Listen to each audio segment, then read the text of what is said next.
Just a couple names that I feel like definitely not really outperformed their expectations, but that played really well.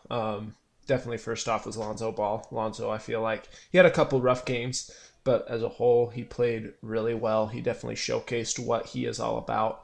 And in the passing game, he's got tremendous court vision. He's got some of the best vision I've seen in a long time. He sees the court better than anyone I've ever seen since John Stockton. So I mean, he's got the court vision, he's got the passing ability, and he's got the scoring ability. He can finish in the lane. He's got the size. He's 6'4", 6'5". He's a bigger guy.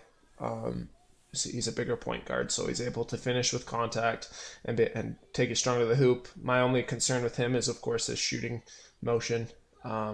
It showed that if he's pressured a lot in that summer league, that if he's playing a longer defender, playing someone 6'8", 6'9", someone who can really bother his shot, he does not shoot well. So that's my only really concern with him. And a couple more was Donovan Mitchell, of course, have to mention the Jazz guy, and Josh Jackson from the Phoenix Suns. I think those three were probably my top performers.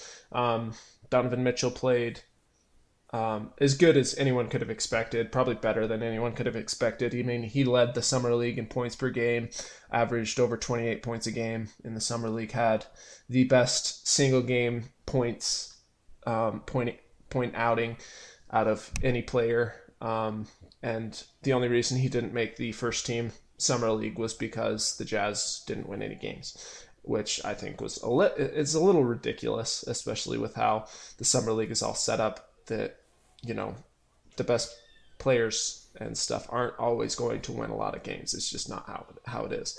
And so and the Jazz kept him from playing in back to back, so he probably missed 3 games there that he could have added more to his resume. But I feel like he played really well. I mean, he had a 37-point outing against the Grizzlies, brought them back from down 15 to force it into overtime. And Josh Jackson is just a physical freak. He's a dominant player. He's 6'9". He can play power forward or small forward. He's more athletic than anyone I've seen coming out of the draft since LeBron James. So the guy's just a physical freak and can play the 2, 3, or 4, and is just a dominant athletic freak. He's still rough around the edges, not a great shot, but he's going to be a dominant defender for the Suns, and he's going to be a really good offensive force in the key, and let's hope that they can develop his 3-point shot. But I think, I don't know, like all of the top players performed really well. The only one that I think did not perform as good as he thought he was going to perform, as everyone thought he was Jason Tatum for the Celtics. And that's not just because I hate the Celtics now. It's because Tatum came in, he's the number 3 pick. He got picked over Josh Jackson, which I thought was absurd. And he's a dominant scorer. He's got great offensive scoring potential, but he just doesn't have the size at his height. He's 6'8", but he's, from what I know, he's only like 215. I mean, he's not very big. He's not very strong. And so, as you noticed, when they played the Jazz, Mitchell pushed him all over the court and held him from the second half on to 4 points on 1 of 11 shooting. I mean, he shut him down, and Mitchell's only 6'3". So, I mean, for a 6'3" player to be able to push you around as 6'8", that can't happen.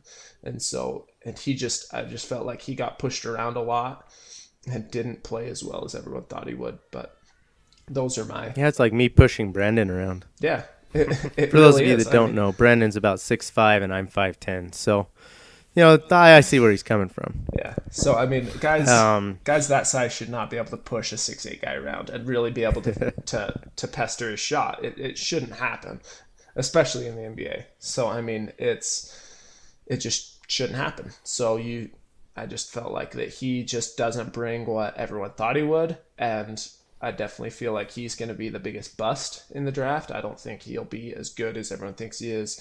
I mean, he'll be a good offensive player, but if he's going to be as good as everyone wants him to be, he's got to gain at least 30 or 40 pounds. I mean, the guy's got to bulk up a lot. I mean, he's not big at all.